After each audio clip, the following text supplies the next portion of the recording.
I read poetry and sonnets, and he plays the upright bass. Yamakipiebo, sedere facebo, indog Latin he quoth, Uge, sophis, hooray!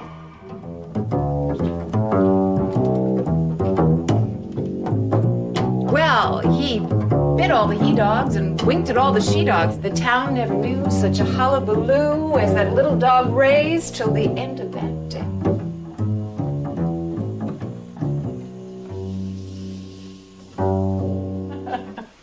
We just have a good rhythm together, you know. He sort of feels me out, I feel him out, and we go for it. Is this Dragon Ball? No. Is this Dragon Ball? No. Is this Dragon Ball? No. Is this Dragon Ball? No.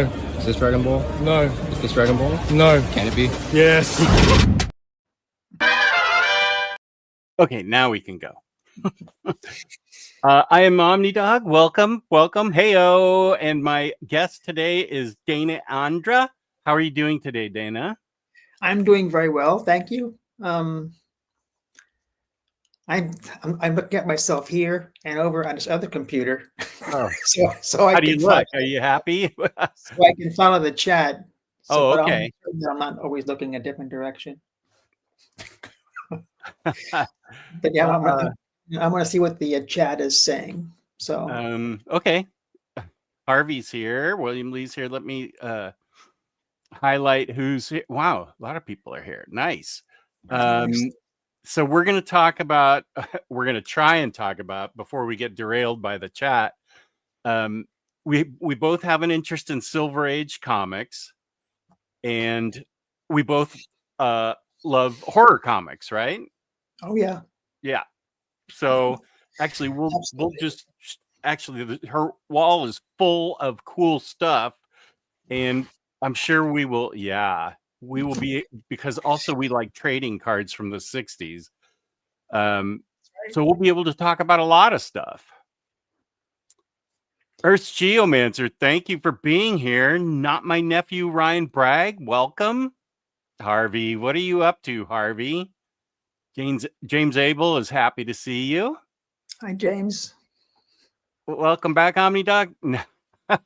Well, I appreciate that, but I don't think it's quite that big, but thank you. And Bunk is right, of course.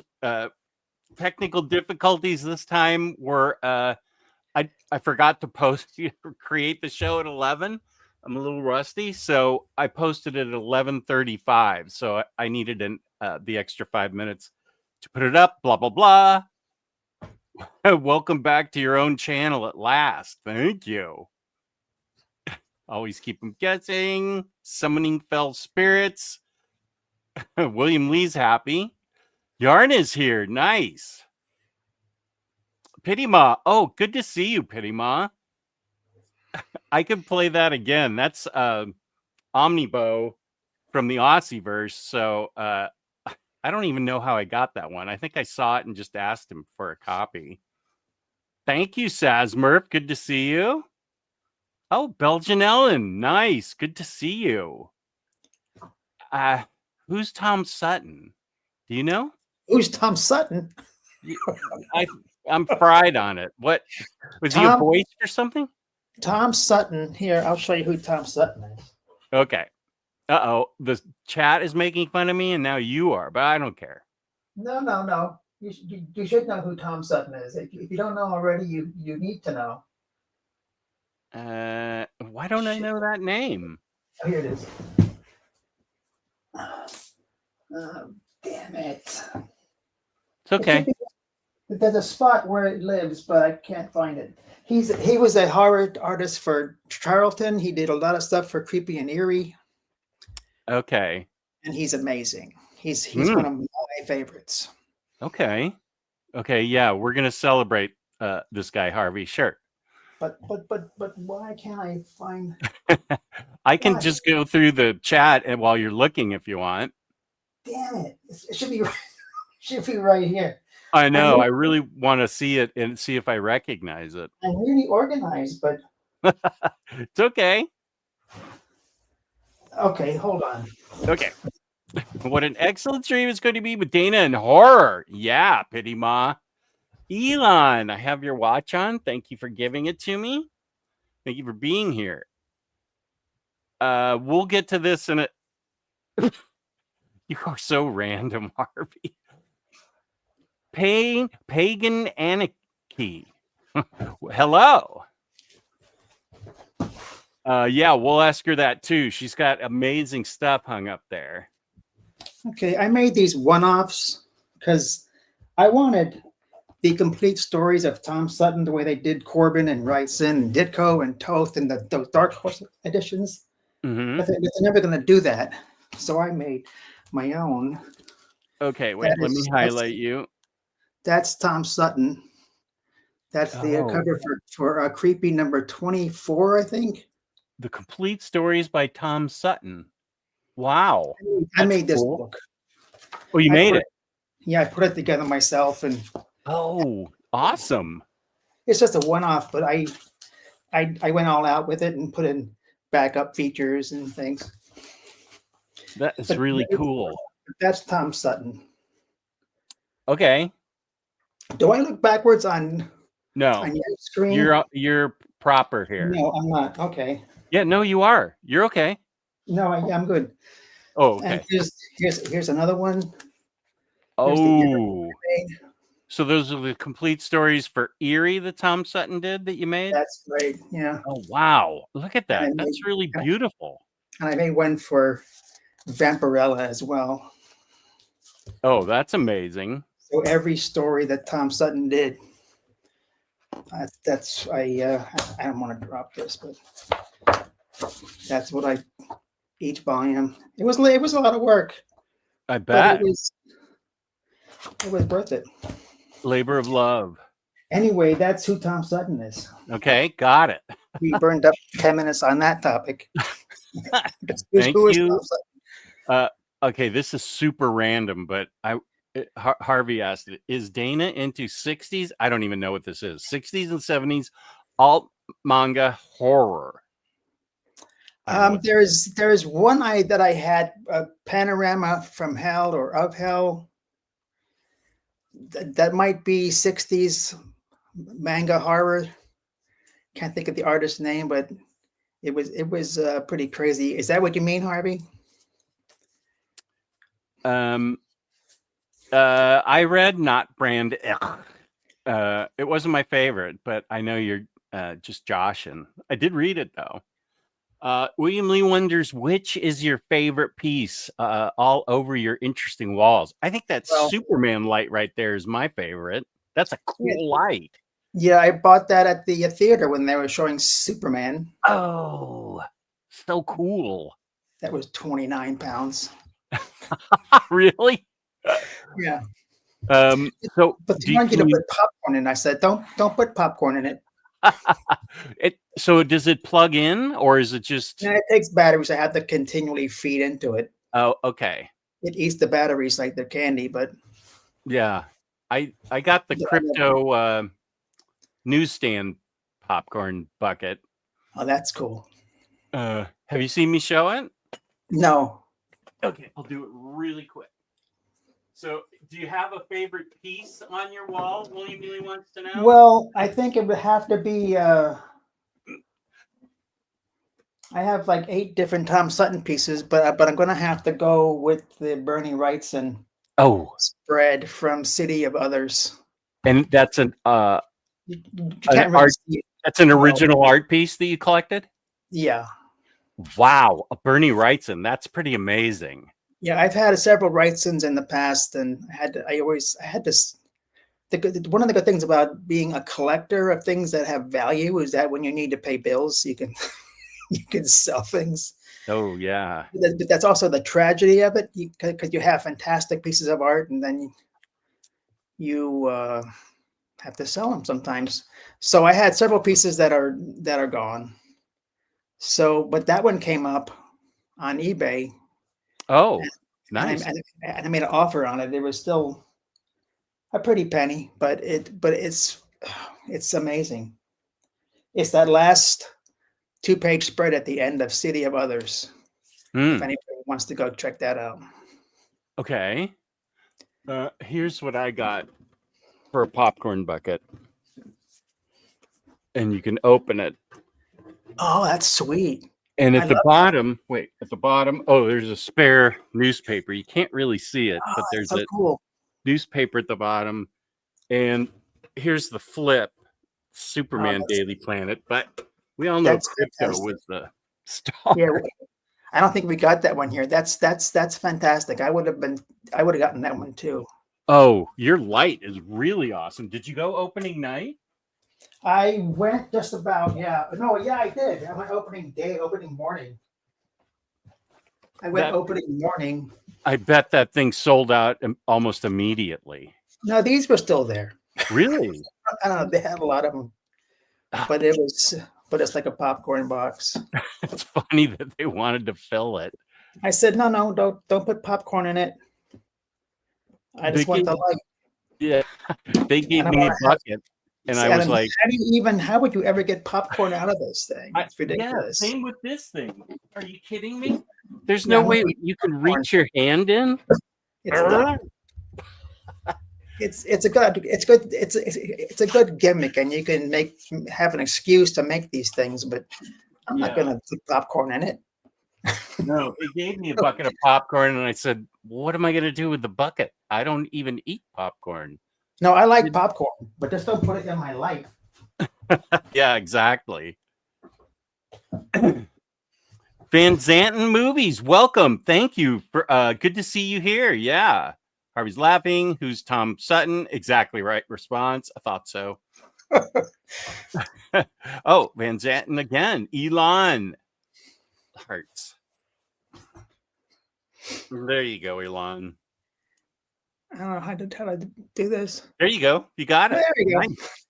Perfect. Dragos, happy to see you back. Just thank you. Hope you're feeling healthy and strong. I'm feeling better than I did. I don't think I'm back yet. The morning is my most head clear time. I'm a little fuzzy right now. I don't think I could drive, but mornings I can drive. That sounds awful. Yeah, it's really troubling. But they haven't found anything. Yeah. Well, that's the good news. Yeah. My carotid arteries are cleared. That's the really good news. And my brain seems to be fine. They did a CAT scan of it. So I don't know. We'll see. I'll just see if I keep getting better. Well, thank goodness. Thank you. If it makes Dana feel better, I have also been searching for a particular comic for more than 24 hours. Yeah. How about 24 years? 24 hours. Yeah. That's how it is with comics. You just have so many things everywhere. Yeah. I fortunately have not fallen down the original art rabbit hole. I can see how it's really addictive. Yeah, I have some more here. I have the book plate for the Web of Horror that Michael Cluda did. Oh yeah. Is that Vampirilla in the back on that cover of Web of Horror? He drew it looks like Vampirilla. Vampirilla in the back of what?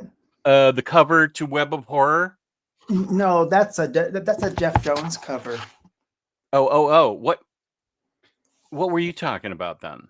Well, I can't really. Well, hold on. That's fine. Yeah, I understand. I can't really get it around there, but I have the book plate for the Web of Horror special box edition. Oh, the book plate. Okay. There was a book plate in there, and that's the art for that.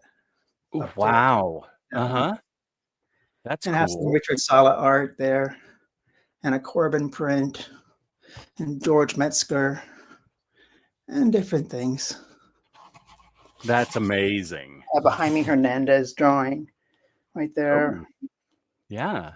Ramona Fredon. I recognize some of these names. Yeah. I got unplugged here. Hold on. Okay. Daniel, I did not get it because I have so much of it in Omnibus.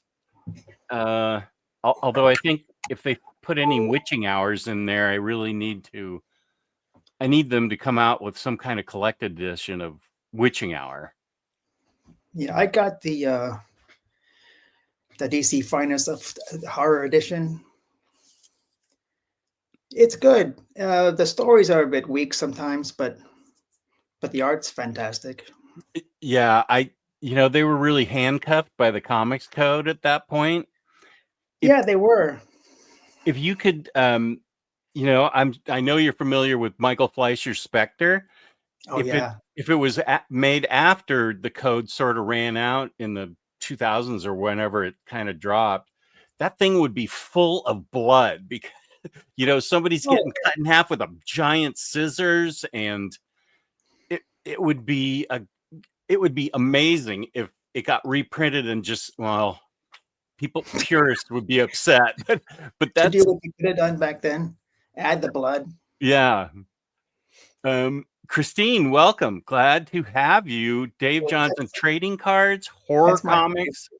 Sorry, Christine is that's my wife who's Hi. Taking a break from your journey on the guy's estate. Yeah. I don't even want to mention what it is. God bless you, though. Got Creepy Volume 11 delivered today. Nice. The complete Tom Sutton from Creepy and Eerie is one of my dream collections. If only they would. I haven't asked anybody if they. I haven't asked Dark Horse would be the one. I haven't said, hey, do you want to publish this? But then, because they're not going to. They're not going to do, because this would be just these two. Or it would be a big omnibus. They could do it. It'd be bigger than the Corbin one, probably. Okay. Chris Kaufman, glad to see you feeling better, Jess. Thank you, Chris. I have Dana's Web of Horror collection and love it. Thank you, Dana. Thanks, Chris. Panorama Island. Does that reference something we just said? I think that had to do with Panorama from Hell or of Hell. Oh, okay. It was like a 60s or 70s manga horror. Oh, okay. Hideshi Hino Count. That's it. There you go. Harvey's always into obscure stuff that people love, and I don't know anything about. It's crazy. He has that I love that Superman light. 8 Suttons and Bernie Wrightson. How did you count all the Suttons? Well, I said I had 8. Oh, okay. It's a cool. You can never go wrong with Bernie Wrightson. Such a treasure. No, you can't. Jess doesn't know shit about DI. DI? What is that? Ditko. But it used to be a complete Ditko. Yeah, I don't know what happened there. My favorite art piece on my wall is the fawns I drew myself. Awesome. Welcome back, Jess. Hope you're doing better. Thank you, Tyler. I appreciate the well wishes. Oh, Harvey, that is a bummer. Michael Kaluta art? Oh, my God. Even I know that name. I never had that problem with Heritage. It always comes like in some huge multi-layered box via FedEx or something. Very rare issue with Heritage Auctions. Great art, Dana. Thanks. Yarny likes the art piece with the blue lady in the middle. That was Sala. Was that? Oh, yeah, that was Richard Sala. That's in the Night Drive book. And also in his Phantoms in the Attic collection. Okay. Beautiful art collection. Respect from Belgian Ellen. Pity Ma would like a wall tour. I agree with that. That would be awesome. Had enough trouble just standing up with showing the couple I showed. Yeah, I get it. But getting knocked over and got unplugged. Yeah, that Hernandez piece is fantastic.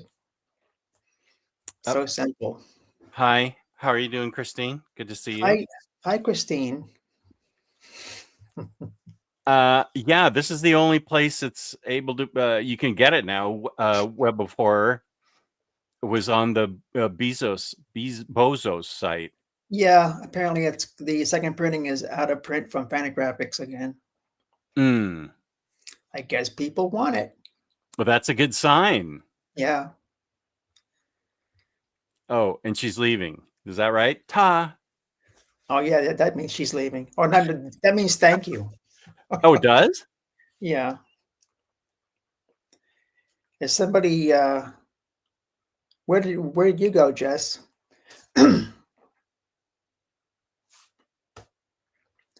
Jess went away for a minute. Can you all hear me?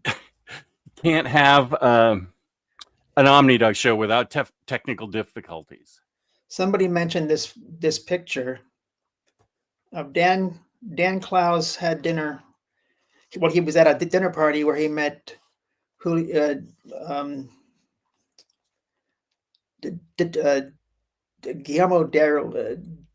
del Toro, and he Oh, had let me and highlight he again. gave him a copy of Night Drive, Cool. and there's del Toro holding Night Drive. That's what Daniel Close looks like now. Interesting. Yeah, he never smiles. That's what he does. My name has been censored. Yeah, what's going on here? I think you had something else going on the other night. Hello, Jess and Dana. Logan, nice to see you. Hi, Logan. Good to see you. Yeah, Guillermo del Toro. And I had just watched Frankenstein like 2 nights before, and then Dad sent me that picture. I want to see that. Yeah. And my stepdaughter got me to watching that series of his on Netflix, the Curiosity Cabinet or whatever it's called. Yeah. I need to finish that. I really enjoyed the few that I saw. I watched 2 of them and they were fantastic. Which ones did you watch? One was the autopsy, the autopsy one. I don't think I've seen that yet. And then one about what was the other one? Yeah, I gotta think about it for a second. I forget. Mine was the storage unit one. Yeah, that was the other one. What was in the storage unit? Oh yeah, right. I can't remember. That was the other one. Yeah, that was the other one that we watched. That was good. That was kind of Lovecraftian in its own way. Yeah. And I just got done having a storage unit myself, bringing my comics into this house. So I was really glad to have emptied my storage unit after I saw that. I would have thought my unit was haunted too. Yeah, absolutely. It's because YouTube defaulted to the names instead of display names. That ain't cool. No, it's uncool. Yes, I totally kicked myself off because I accidentally swiped my trackpad. Oh, okay. Hi. Ta means thank you, Jess. Ta means goodbye. Oh. Well, yeah, it means thank you, but it also means thank you. I don't mean to dispute what he's saying, but ta-ta, no, I don't think I never heard anybody say ta-ta over here, but ta means thanks. Yeah, Guillermo del Toro. That's cool. I need to see Frankenstein. I haven't seen the new Frankenstein yet, but I'm looking forward to it. Me too. CNSS. Hey, Omnidog. What up, CNSS? Cabinet of Curiosities. Yeah. I need to finish that. I've been watching. Max has got me watching What We Do in Shadows, and I finished 2 seasons of it. And I've been reading comics again, so that's good. Watching television, that my brain can comprehend what I'm seeing right now. Yeah. Great boat work. Is there boat work in that? Yeah, there's a ship, and and apparently it was an actual ship that they made, or it was an actual set with a with a full-blown ship. Oh, wow. Yeah, the unit. That's the one we both saw. Yeah. Oh, that's right. That's my stepdaughter. She's watching too. Oh, where? Oh, she just chimed in. Yeah. Oh, this is your stepdaughter. Yes. Oh, Hi, Pagan. awesome, Pagan. Pagan, nice to see you. That's really cool. It was lot 36. That's the other one you saw. Is that what I think? That's what it was called, actually. Oh, the storage unit one. Yeah. Okay.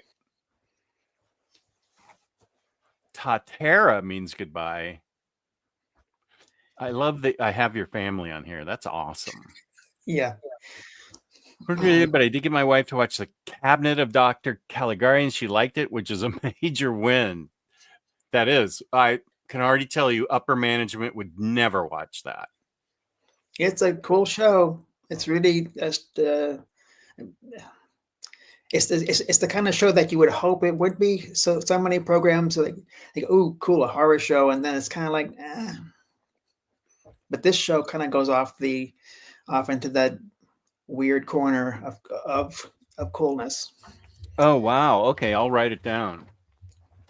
No, that's what happens if to get my collection sold if I pass here. Let's see. Okay.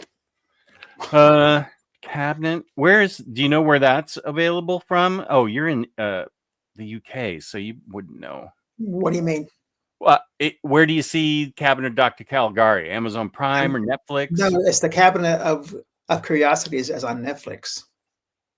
Oh, but he said Cabinet of Dr. Caligari. No, that's what he said. Okay. Yeah. Harvey, where do you see that? Yeah, that's I mean, that's a silent movie. It's probably on Internet Archive. Oh, right. I remember that. Yeah. Okay, now I remember that. I totally have seen that back in high school. Remsco, good to see you. Hi, Remsco. Or Rem Kiss Hug Kiss Hug. Oh yeah, that's what it is. Bunk, what up? Big win for the Rams this week. Do Stafford and company pull it off against the Lions tomorrow? They have the Seahawks tomorrow, and I think the Lions are after that. Is Pete Carroll still the coach of the Seahawks? No, he moved to the Las Vegas Raiders. Did he really? Yeah. I read a cool article about how he created a winning culture in Seattle, though. I just read that. It was really good. He was a great coach when he was at USC or yeah, it's USC. Yeah, and we would occasionally go down to the Coliseum and see a game. But that was a great Matt Leinart and whatnot. Was like, you got to see him, yeah, and that was. And yeah, I mean, I like football, and I really miss it over here in the UK. We don't have American football much. I suppose I could buy a sports channel, but that's probably the one thing that keeps me in this country. That and I'm on Social Security, which I don't think. Typo. Ta-ta means goodbye. Ta means thanks. Brit speak. Okay, perfect. There you go. Man who laughs could be another fun one to show. So you have trading cards up there too? Yeah, I have a lot of trading card labels. And so I have I don't know, 20 maybe? Or not even, almost.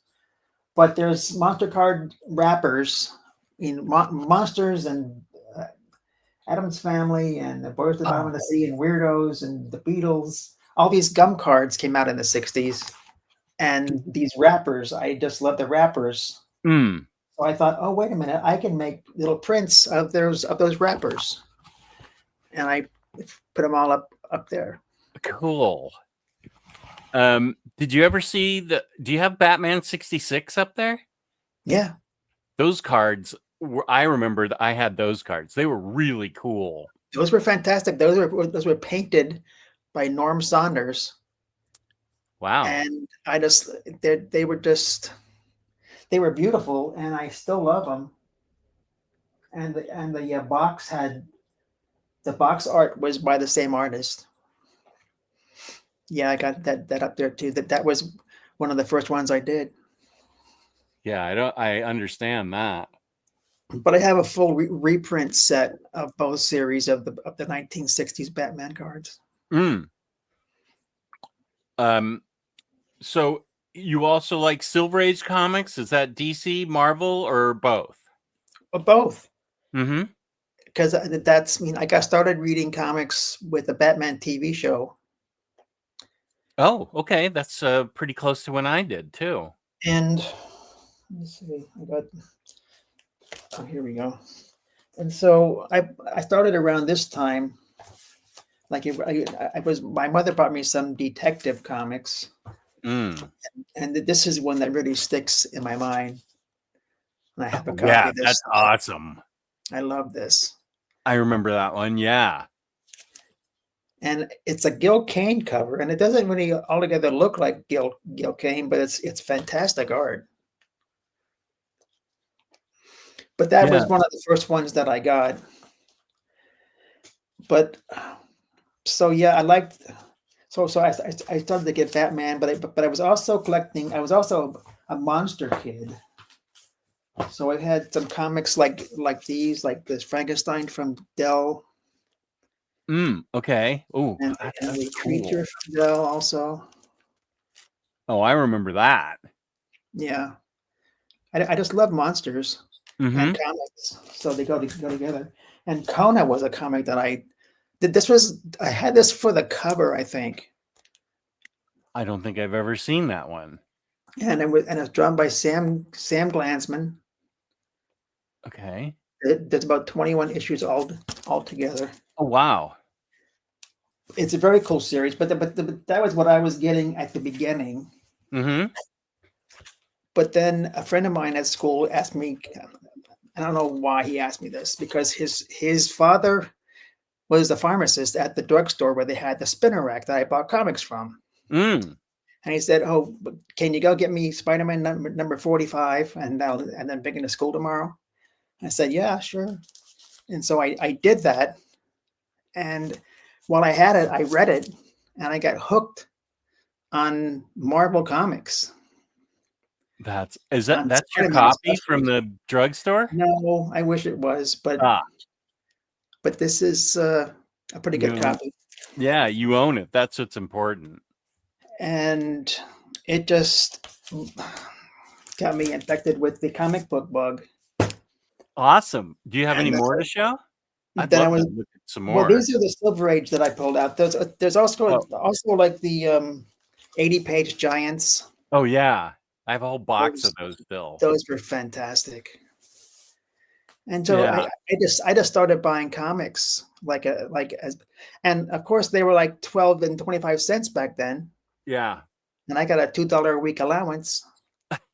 $2? That's a lot of comics. I went in with $1 and got like 7 comics. Yeah, some people say that they didn't get any allowance, and it's like, I'm sorry, I got $2. I had to work for that $1. No, yeah, I had to do things, mow the lawn and etc. But you could buy like almost 20 comics. Yeah, and even when they went to 15 cents, that wasn't bad. Somehow I had more money. It was every week I had $2 a week. So I wasn't gonna buy 20 comics in a week. Because Marvel only put out like 10 comics in a month back then. Yeah. And so I would just go get what I liked. And monster magazines, famous monsters. Oh yeah. Phil, welcome. Good to see you. Hey, Phil. Everybody's favorite, Jewish Dragons. Peace and love, Jewish Dragons. Hello, Jewish Dragon. Here's Max. I was just talking about you, Max. Hey, I'm watching Return to Oz. Talk about a horror movie from the late 1900s. Who knew they had horror movies back then? You're such a kid. I forgot what a little kid you are. Wow. He just sent me a little video of his is it transposing Max this jazz solo onto his guitar. It was amazing. His fretwork is remarkable. And Max, I finished season 2 of What We Do in the Shadows. I didn't know it was 6 seasons. 80-page Giants and the 100-page Super Spectaculars were phenomenally good. Those 100 pagers is where I first started seeing Golden Age stuff and how I got hooked on the Golden Age from DC. Mm-hmm. So how did you first start buying comics? Let's see. I remember being 6 and reading Superman, but then we moved from Ohio to California, and I think it must have been the Batman show from 1966. I was 7, and I still have some of the first ones I got. I can't really figure out what the first comic I read was, but I'm sure it was Batman or Detective. And then I started loving Superman too. It wasn't until I was about 13 that I started to read Marvel. But I started out as a hardcore DC collector with the spinner rack in the drugstore. Yeah, I have this very clear memory of taking Spider-Man number 50 off the spinner rack. Oh, wow. And it said something like the end at last. I said, "It's over already." I just started buying these. I had a lot to learn about comics. Yeah, they're still going strong, which is great. Yeah. Mega, welcome. Glad you're here. Thank you for the kind words.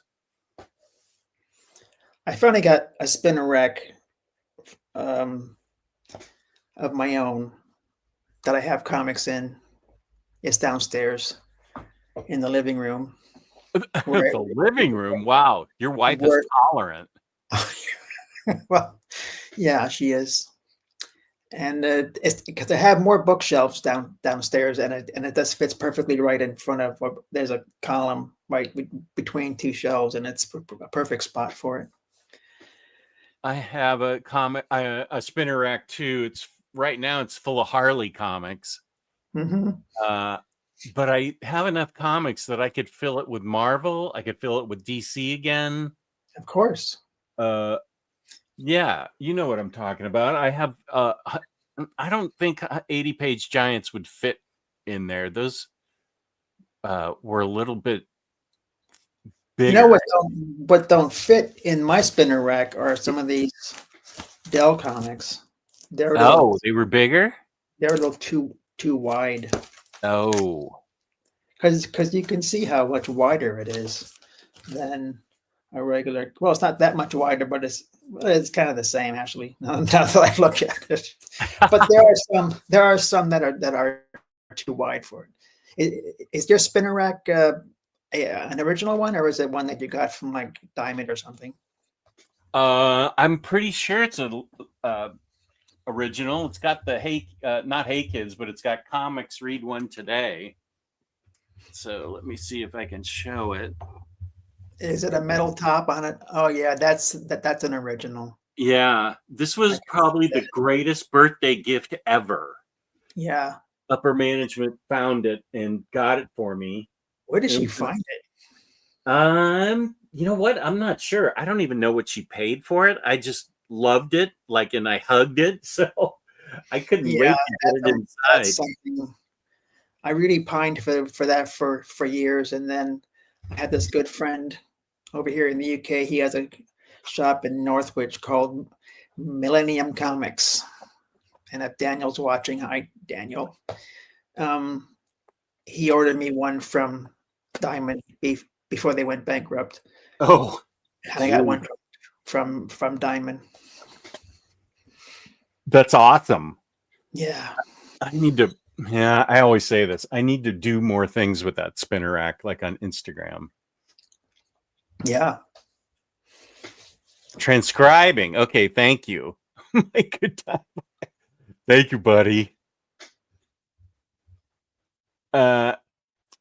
So what how many comics do you think you have? I mean, do you have thousands still? Comics? No, I have like six long and short boxes Okay. still, because when I moved to the UK, I got rid of a ton of things, and like I stole all my fanzines, Oh, yeah. and I had like I think I had like 400 or 500, and so when I got over here and settled, I bought them all back. I I totally recollected everything. I totally get that. I've been buying back stuff since I moved into the smaller place. And I don't know if upper management has noticed that. She has seen albums come in. She hasn't seen any single issues yet. I keep them hidden. So Yeah, I hear you. You can hide them on the spinner rack. yeah. But yeah, I have just those boxes, and but then I had like 400 some fanzines. Now I have like 700. So You have even so more than you got rid of. so in the rebuying, because there were several people who were getting rid of their collections during COVID and whatnot, Oh. and one guy he wasn't getting rid of his collection, but he did sell a lot of them to make money during COVID. And then another guy was selling all of his stuff. So because they were going to move down to Florida. Mm. So I got a ton of good deals, but it was still a lot of money. Yeah. Oh my God. But you Your got to wife have is- these things. Yeah. Your wife is amazingly tolerant. Yeah. I Well, can't, yeah, I she can't is. imagine. Yeah. If I came in with a whole new collection. Well, it was just piecemeal, but still, she understood. Does she collect anything? She collects games, like historical war games and things like that. Oh. And she likes things like what's the dinky cars and Oh, toys like okay. that, Yeah. like the Batmobile and James Bond and things like that. So she has and like Thunderbirds Go, those kind of toys and cars and ships and things. Okay. I don't remember that one. I remember the Dinky toys. It was like ever heard of Supercar? And Yeah. I watched that show. so I the remember Jerry the I remember Th- the theme song. Thunderbirds was another Jerry Anderson production. I must have seen that too. Was that puppets? Yes, it was puppets. And Supercar was too, right? Mhm. Supercar. Da da da da da da da da. Dun, da, Dana's da, in da. the business. She needs to own these things, which leads me to my next question. What are you working on now to go out? Can you say? I'm not far enough. I'm not far enough along with it that I can't. But it's kind of in the same vein as the Web of Horror book. Okay. So what are you working full time on that, or do you have something else you're working on too? No, I haven't been. I've been kind of how can I say not procrastinating on it, but with the political atmosphere the way it's been this past year, I've kind of had my efforts kind of dampered Mm. because you don't know what's going to happen at any given time. So, Yeah, I get what you're saying. but I'm about to kind of get on top of things. So it's really, I mean, I have it all kind of mapped out, and I don't want to say what it is yet because it's not. Okay. I need to get permissions from people, but Fantagraphics has already said they would like to do it. So, Oh, awesome. yeah. This might be true. It probably is. Yeah, the tariffs are a problem. I think more with like food and fuel and things of that nature, building materials, and with books, it doesn't seem to be having as big an impact on books. That's good. And you see what kind of new calendar they have at Fantagraphics for all the books that they're coming out with. So Harvey's a big fan of yours. It's great news because she has only put up bangers so far. thanks, Harvey. Appreciate that. Here's Pity Ma. I recently backed Legendary Comics on Kickstarter deluxe bundle for Gaston Leroux, Phantom of the Opera, starring Lon Chaney, which includes Mary Shelley's Frankenstein and Bram Stoker's Dracula. Wow. Okay, cool. Mm-hmm. Dana, what about Marvel horror mags, in particular The Haunt of Horror Digests and Vampire Tales magazine, plus more? I've often thought about how I would approach those magazines. The thing about Web of Horror was that it was such a concise thing, and there were only 3 issues plus the unpublished stuff, that if I were to tackle something like the Marvel horror mags, I would pick out the stories that I thought were the best ones, like Tom Sutton, Ralph Reese, Bruce Jones, things like that. And that's the stuff I would put into a collection. I don't know that I would just. I'm sure Marvel has already done a bunch of that stuff anyway. They had a Marvel horror omnibus, at least. Oh yeah, they had 2 of those, right? And I don't think it had any of the stuff that I was thinking about, which is odd. The new fan upcoming announcements are awesome. Yeah, a lot of great stuff. Okay, we are going to go upstairs because I'm dying of thirst, even though I have water here. So.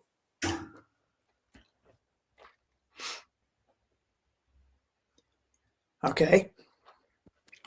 There we go. So, here's Solid Snake. This is a good question. Any advice on writing comics, Dana? Oh boy, writing comics. Well, I don't know how people really get in. Like they were doing an interview with Joshua Williamson yesterday on Human Condition. And I don't know how any of those guys get in, to be honest. It's a tough one because I tried for a long time to get like to write comics, but my first problem is that I don't have a superhero mind. I can't think of superhero stories. So that was going to be a problem. But what maybe Tom King found the formula was like write superhero stories that aren't superhero stories. Yeah. But any advice? I don't have any. Just due diligence. Be diligent about it, and just keep pegging away at it and try to get your foot in somewhere. And because I did this one, I have my one collected edition that I wrote was this Freaks and More book. Freaks and More, which adapted the novel by Tom DeHaven. Wait, let me highlight you. Ooh. And it was a 3-issue series that I adapted the book. Oh wow. And Phil Hester and Andy Parks drew it. And Charles Burns and Mike Mignola and James O'Barr did the covers. Is that still in print? No, I don't think so. I mean, it's on the Dark Horse website, but so is everything that they put out. But this can be found pretty inexpensively. Oh, okay. That looks awesome. I'd love to have it. But this came together. I was first going to do it with Steve Bissett, and that didn't happen. And Dark Horse was doing this modern classic series, and I forget how I even got it in front of them, but they said, "Yeah, let's do this," and that's how that happened. But I had so many false starts, other things I wanted to do, and that never happened. I just blanked out because I had the audacity to try to use Wi-Fi. How dare you? Wi-Fi, of all things. I wonder why I'm doing that. Maybe it's because this thing got StreamYard jacked it up to 1080p. I don't know. Well, But yeah, I'm sorry, I don't have any real advice for how to write comics, or I'm writing comics that's the easy part. You have to just kind of study comics and know how to tell a story with pictures. And my other project, though, I did for Fantagraphics, was called Street Music. It was a 6-issue magazine series that I wrote it. I wrote the main continuing feature, and I edited the whole magazine. And I had people like Chester Brown, Richard Sala doing covers. Ooh. And Justin Green wrote a story that hasn't been reprinted anywhere, a Mickey Brown story. And it was like stories from the real world was kind of the concept. So it was like in the era of autobiographical comics. So I already had a foot in over at Fantagraphics because I was writing for the Comics Journal. Oh, that's right. I saw that. Did you ever write for Comics Buyer's Guide? Yes, I did. They published my interviews with, because I did a big article about Tom Veitch's, I always forget the title of it, but he did a series with Cam Kennedy, and I did a big article about that. It was a kind of like a Vietnam story. Damn it, can't think of the name of it. But I did a big article for Amazing Heroes, and I had interviewed Archie Goodwin and a couple other people for that, and they published my stuff, my interviews in the Buyer's Guide. I loved that newspaper. Yeah, Buyer's Guide was a big deal. That's the only way we got information. Yeah. That's the only way I got it. So when did you become aware of fanzines? Did you get fanzines? Did you order them? I really didn't. I think I saw the first time I saw some, I was probably 13, and I went up to San Jose with my my cousin and her two sons, and I just saw them. I didn't even know really what I didn't collect them, but I became aware of them when I was like 13. Yeah.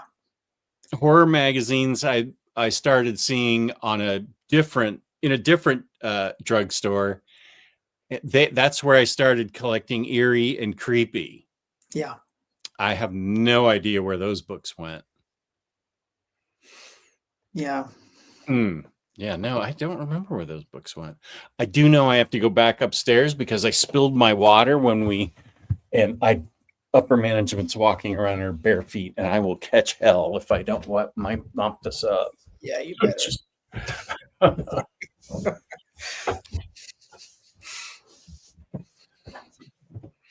Okay.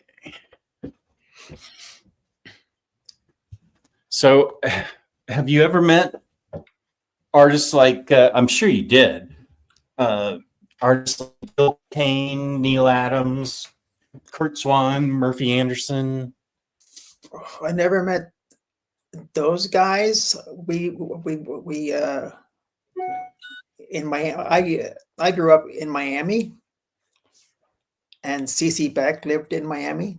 Oh, okay. So we met him. Went to his house. They don't. They're not. They're not. And what year was that?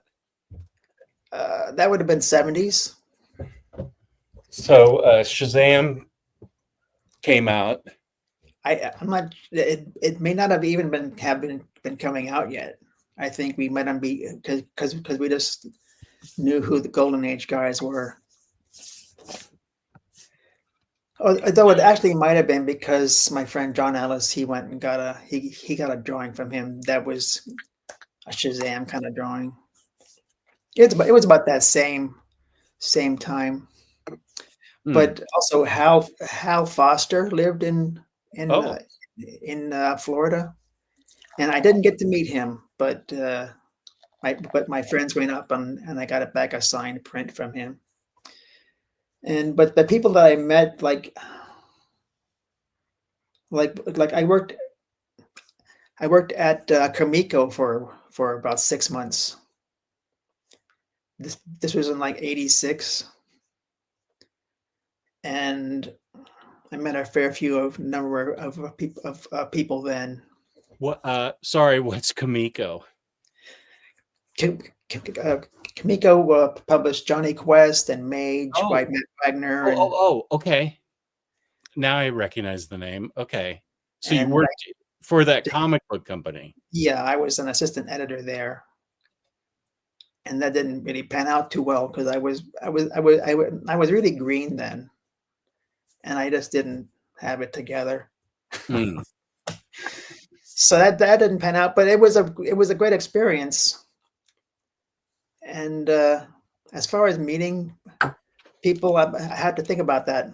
But I've interviewed tons of people. Like I interviewed Justin Green and Carol Tyler in person, and I became friends with them.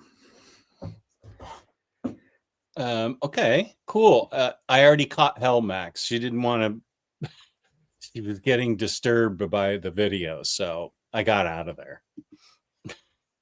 CNSS loves Chester Brown. Yeah, the Playboy. That's what I've read. Let's see. This is a good question. What are your favorite horror artists besides Tom Sutton? Richard Corbin and Bernie Wrightson. I have to also say Michael Kaluta is in there. He's part of that group, but Corbin and Wrightson are the two favorites. And do you have a original Richard Corbin pieces? I used to. One of them. Oh, okay. I used to have an original Corbin, but I don't anymore. Okay. That's heartbreaking, but yeah, it kind of is. It's the fact of it. Yeah, but yeah, yeah.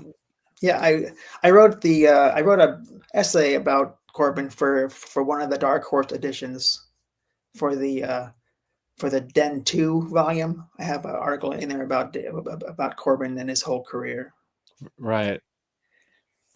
And Wrightson is the other one. I got into Wrightson through fanzines. Oh, okay, good. Tell me a little about tell me a little bit about the fanzines that you dug. Well, okay, here's the fanzine story. We used to have bookstores in Miami that would sell comics. And this one bookshop, Loomis Book Exchange, Paperback Exchange, had a bulletin board, and on that bulletin board was a card saying, "Come join a comic book club. Call Andy Warner at this number." And so I did. And Andy Warner, when I joined this comic club, GB Love, Gordon Love, published the Rocket Blast Comic Collector. And the guy forming the comic club, Andy Warner, helped GB Love with the production of RBCC. Oh wow! And during one of the meetings, one of the new issues that had just come out was this one, number 66.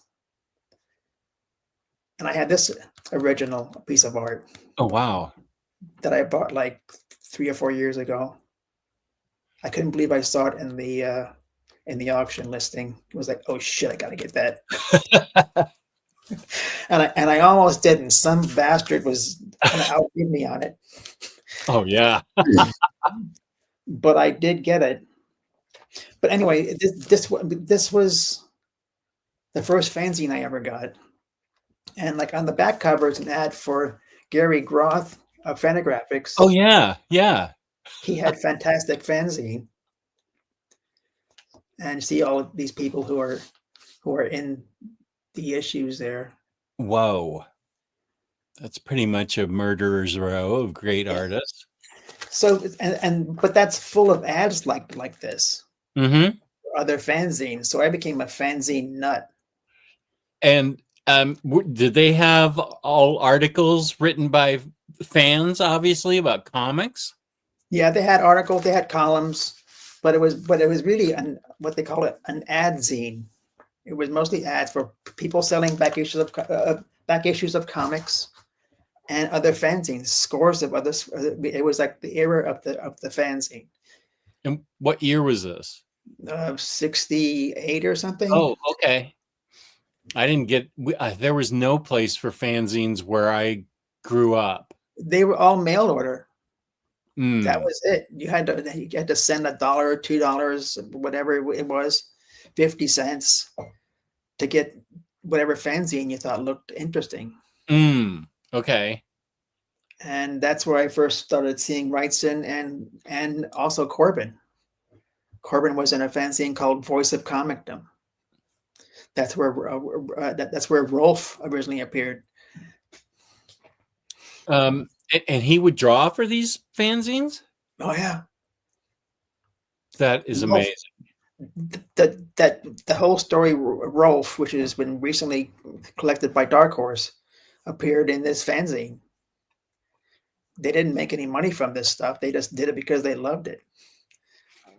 And Wrightson and Kaluta both were in fanzines like Graphic Showcase and Spafon and Squadron, which were EC fanzines. And I was just discovering so many cool things. And when you discover an artist like Bernie Wrightson, one of the pieces that's in Web of Horror was on GB Love's wall.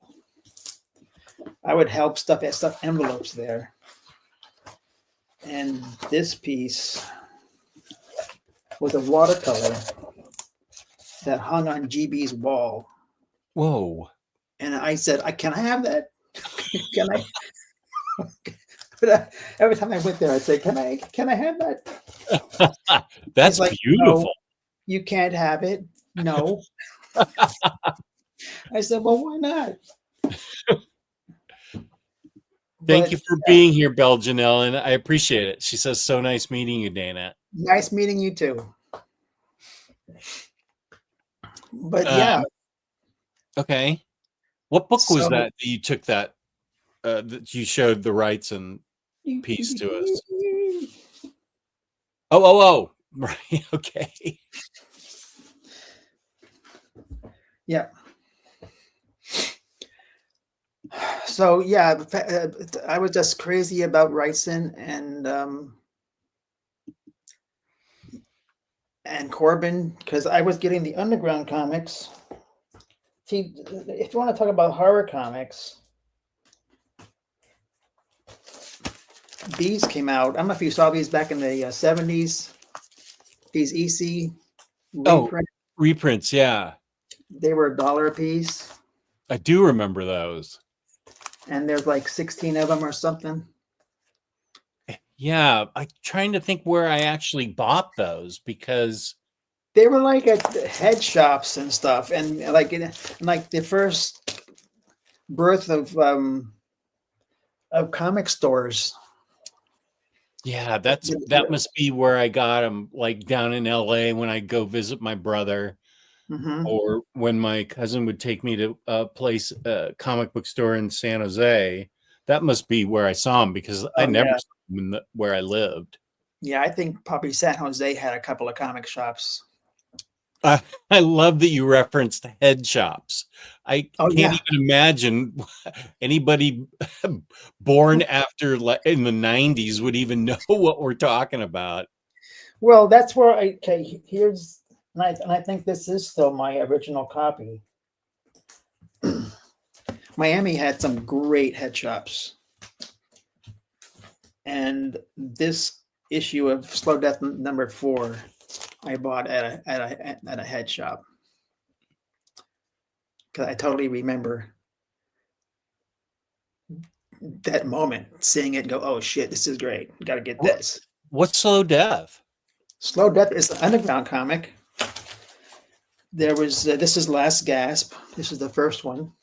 Oh, That's Greg Irons on the cover. Here's Jack Jackson on the cover, number 2. And I think oh, Corbin had his first story in this one, number 2. And then Corbin started taking off like immediately. It's number 3, and that was 4. And number wow. 5, Those are number, awesome. number 5 had Rand Holmes, who was a real wood style artist. And what they were horror comics or science fiction? Yeah. Well, yeah, they were horror, science fiction, underground comics. They would have some nudity and sex and whatnot, but they were definitely horror comics. And Corbin was doing like Skull was another one, and they had it was really EC inspired. Skull number 1. Oh yeah, wow. That definitely head shop oriented cover, yeah. Absolutely. And this is, I think Corbin had a story in this one. Mm. But this was by Gary Arlington, who was he was the editor of this one. He had a comic book store in San Francisco, a famous comic book store. And this issue had a Corbin story, and I think a Greg Irons. It was a Lovecraft issue. Oh. And it's just, they were straight off horror comics. And then Kitchen Sink had Death Rattle, which is a Corbin cover and the Corbin story in there.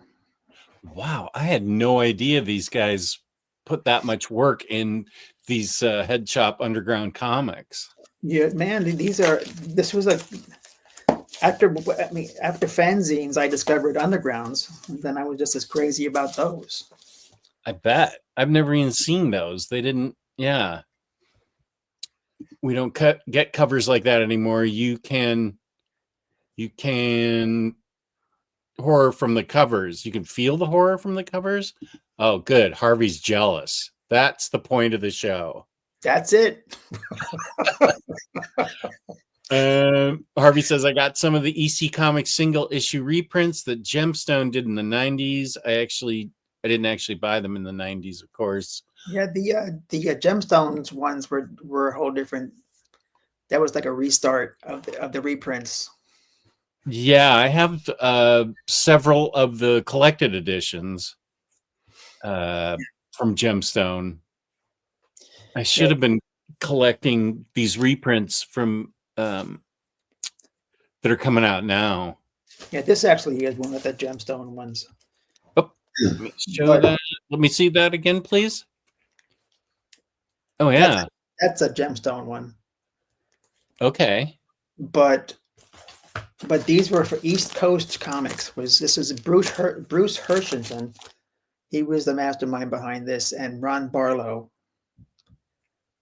These are all names that were very active in the 70s. Ron Barlow knew Bernie Wrights, and he published some of the Bernie Wrights and stuff. But the EC reprints these were straight out color comic reprints, which nobody had done like these before. And in terms of finding In terms of horror comics, I think that was it. That's where we all kind of got into them because we knew about EC from reading about it from some fanzines and other older collectors. I mean, we all knew collectors. There were always those couple of older guys who have Action #1 and that kind of thing. And but they had ECs for sure. And there's something very special about the original EC comics. Yeah, I had for a long time, and then I sold it. I had that shock suspense stories that with the famous Wally Wood cover with the Klansman standing there with the helpless woman kneeling down. Yeah. I got real money when I sold that. That's a pretty famous cover. Yeah, and those are worth more than ever these days. I know. I sold it in the late teens before the pandemic. I feel like if I remember correctly, it had helped fund several months of my health insurance battle. Yeah. See, that's when those kind of things come in handy. Yeah. Oh, you're right. Now that you said that's right, that goes back to your saying they help pay the bills. Yeah, they definitely did. Because I mean, how else? Because you're not going to save money. Saving money is, I don't know how my dad did it, but he did. My father was able to put together a giant nest egg for my sister and I. Oh, wow, good for your dad. But yeah, my dad was anyway. But yeah, I mean, that was the best way of like investing in something. Because I didn't know anything about investing or stocks or anything, but original art, I could usually spot who was going to be a great artist. Mm. And Wrightson and Corbin were in that book. And there was a time when you could buy art for very little. Yeah, I guess it skyrocketed since then. I think it skyrocketed when the hedge fund managers discovered it as another thing you could buy. I wasn't even aware of that. Those bastards.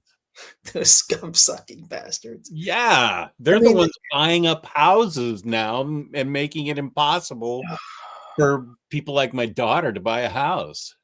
Fuck those guys. That's really, and when you go on Heritage, I mean, even Tom Sutton, you used to be able to go on there and buy it for $300. Something nice by Tom Sutton. Now it goes over 1,000 or 3,000. I got in just under the wire.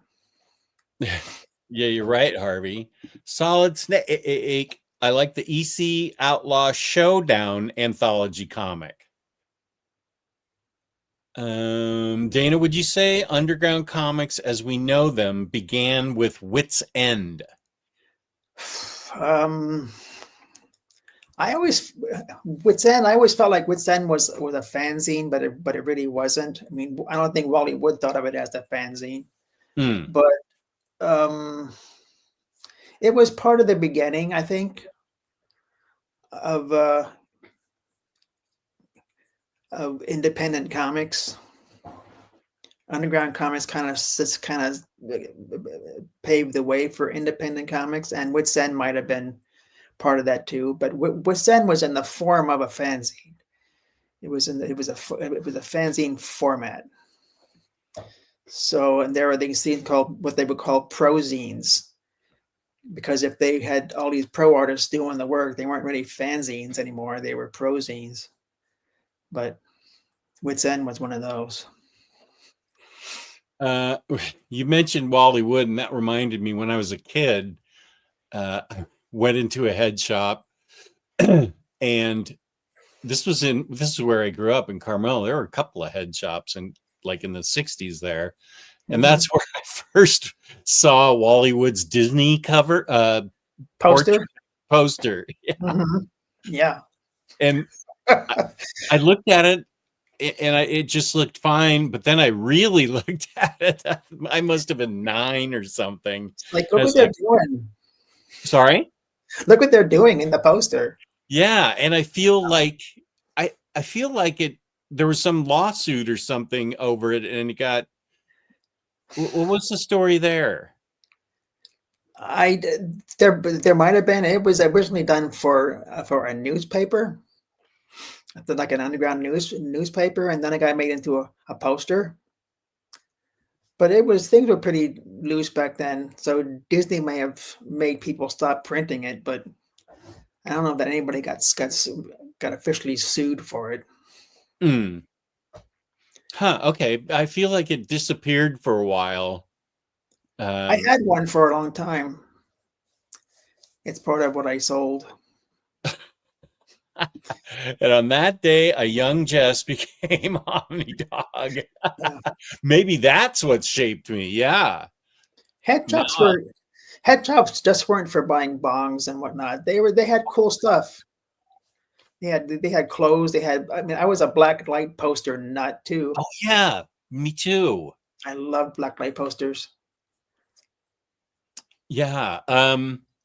And I always remember they smelled really strongly of incense. Yeah. They were always burning incense. Exactly. And you can't find that incense now. You can't.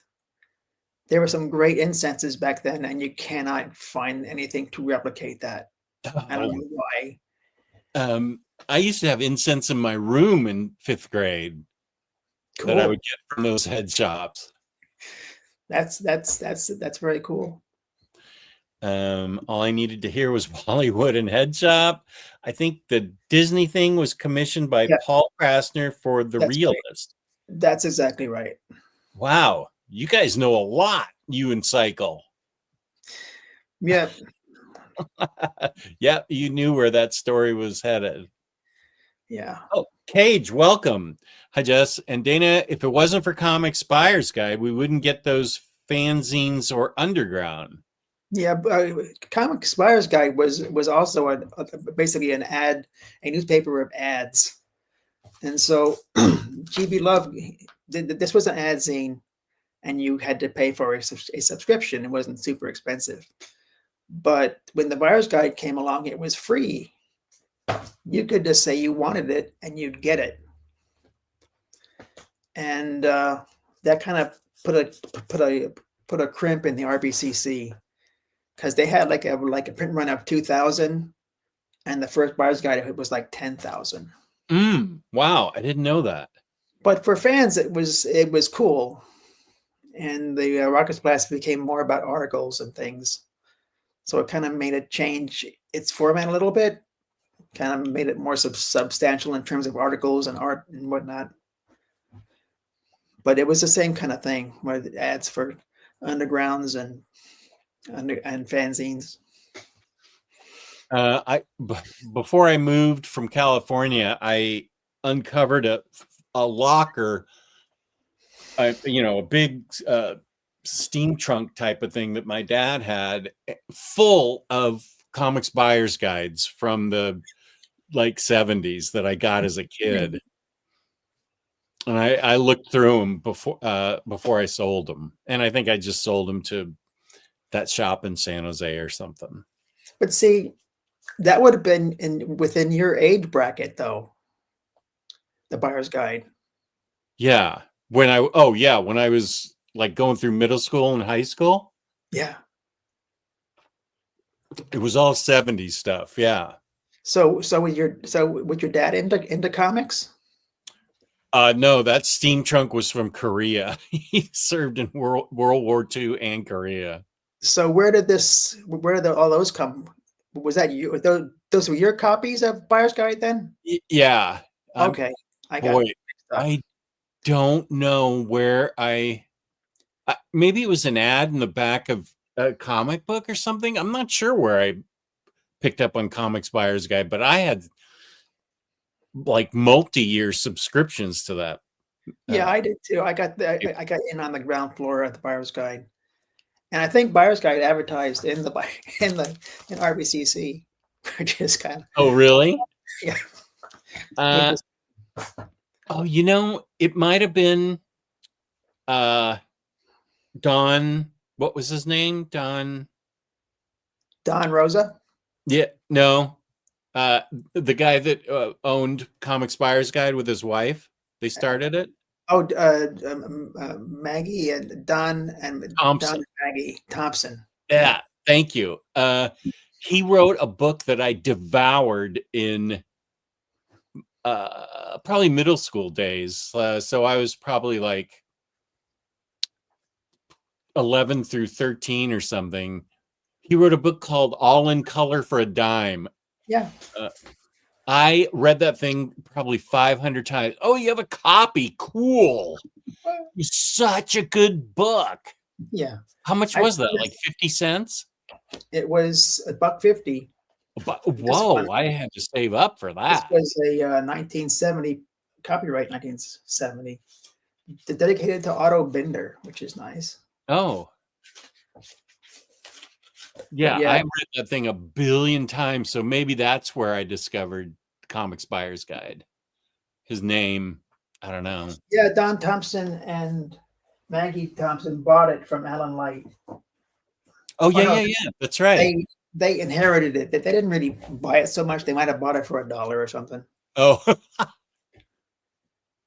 that's right. I remember that name. Here's what happened. Krause Publications bought it from Alan Light, and Don and Maggie Thompson were given the job of editing it. Oh, okay. And Alan Light retired. He was rich at that point. Oh, okay. Good for him.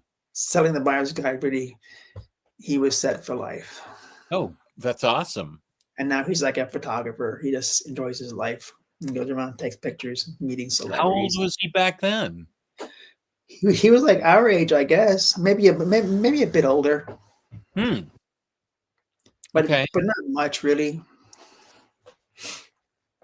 That was a fun time, though. That was probably my favorite time in comics was the 60s and the 70s, because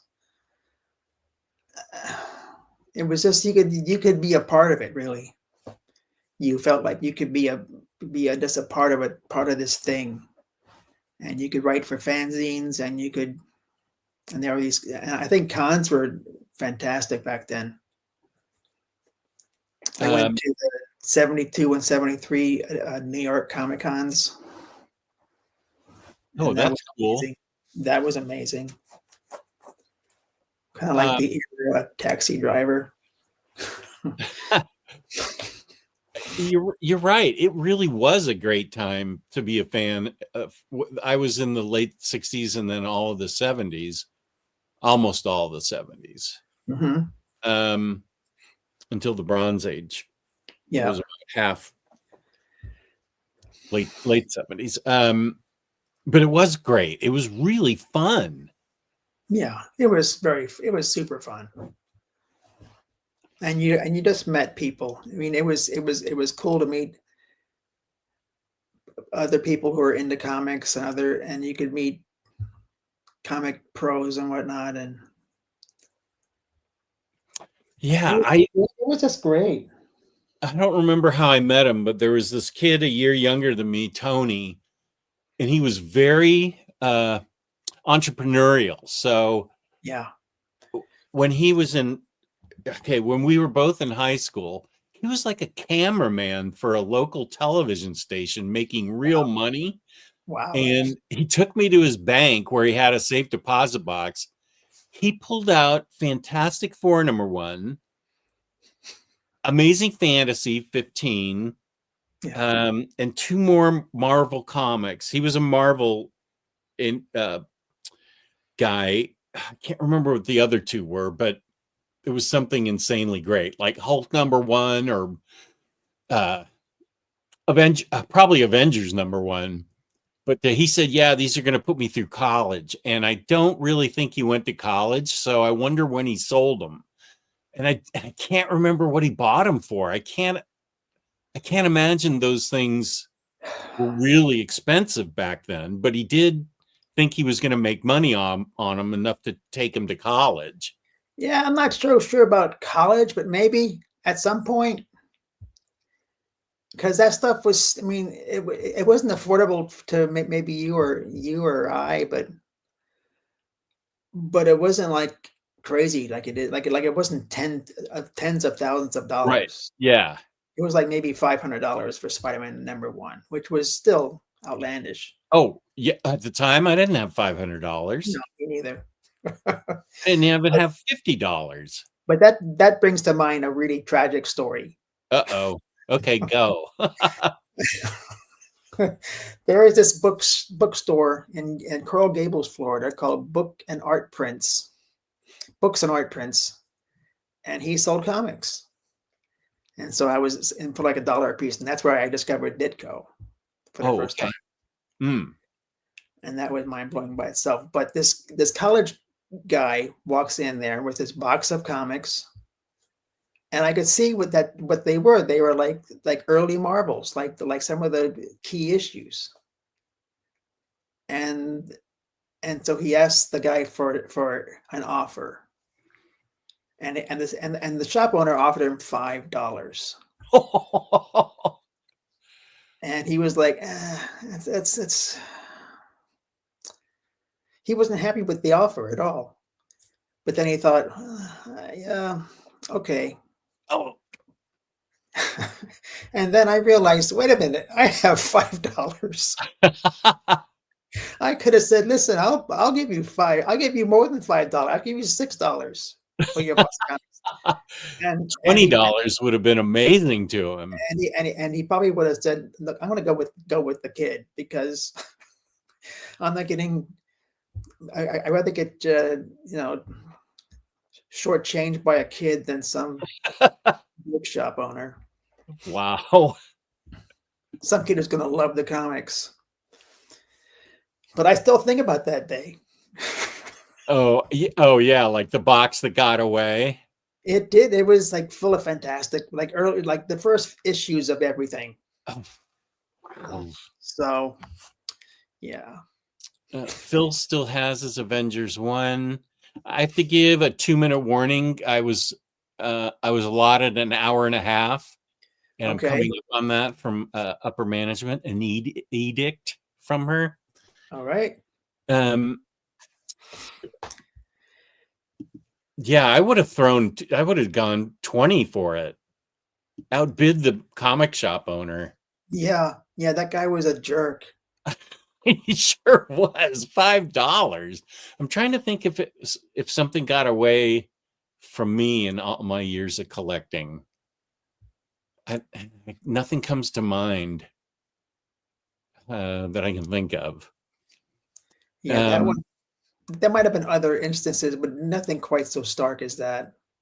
Yeah, I'm glad you got the story because it's cool, but I'm sorry you didn't get the comics. Yeah, I would have rather had the story was like, I'll give you $5. And he said, okay, I'll sell them to you. I'll give you $5.50, an extra 50 cents. Yeah. What year was that? It was like late 60s. Wow. Because I had just started buying comics like Spider-Man, and I had never seen Steve Ditko. Oh, okay. That's what you said. That's where you discovered Steve And Ditko. I thought, who's this guy? This is incredible. This is amazing. I mean, it was love at first sight for Ditko on Spider-Man, because it was so unique and such a great organic style that he had. And I love John Romita. He's fantastic. That's a very iconic Spider-Man too. But those Ditko issues are incredible. Yeah, you're right. How many issues did he do? I know 39, 38. Okay. I think 38. Okay.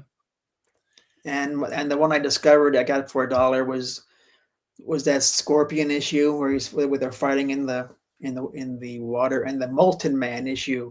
Oh yeah, that's an awesome cover too. Just Dom claims the secret project. Oh, it's been fully edited and uploaded by him and is ready to go. Has video. I think he emailed it to me. You just reminded me of it, Harvey. He emailed it to me, and I need to watch it to see how it looks, because we did a Zoom call and not StreamYard, but he had a lot of great stuff that he was showing. I have to get an MRI in an hour, but maybe I can look at the video after I do this. After I do this video, it is a fun secret project we did together. I have to have upper management do a thumbnail for it. Okay, this has been great talking to you, Dana. I really feel like we need a room tour and a wall tour and a bookshelf tour. Absolutely. Anytime. I would love to come back on. Okay. Do you have a laptop? Yeah, I have several. Do you have a phone? I have a phone. I'm wondering what would be the best thing for the wall tour. Yeah. Wall tour. Yeah, I'd be happy to. I just filmed I did a video of this photography show that my wife is in with my phone. So it might be easier with the phone. I can have it so that you're present like you are now, and the phone gets its own window box, whatever this is. All right. Yeah. So yeah, I can definitely do that. Okay, let's do that. The people are They're clamoring for it. clamoring for it. Yeah. Whoop! It would mean she would have to dust. Wow. Of course. Look who says it. Oh, Safar, I'm sorry you just got here because we're wrapping up, but thank you for tuning in. Hi, Safar. Live from the scan. Oh, wait, that's to CNSS. No, I'm sorry, CNSS. I don't have the energy right now to do 2 shows, but I'm working up towards it. I'm limited to an hour and a half now.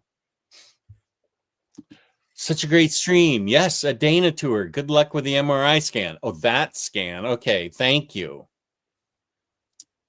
Oh, Batter Days live from the scan.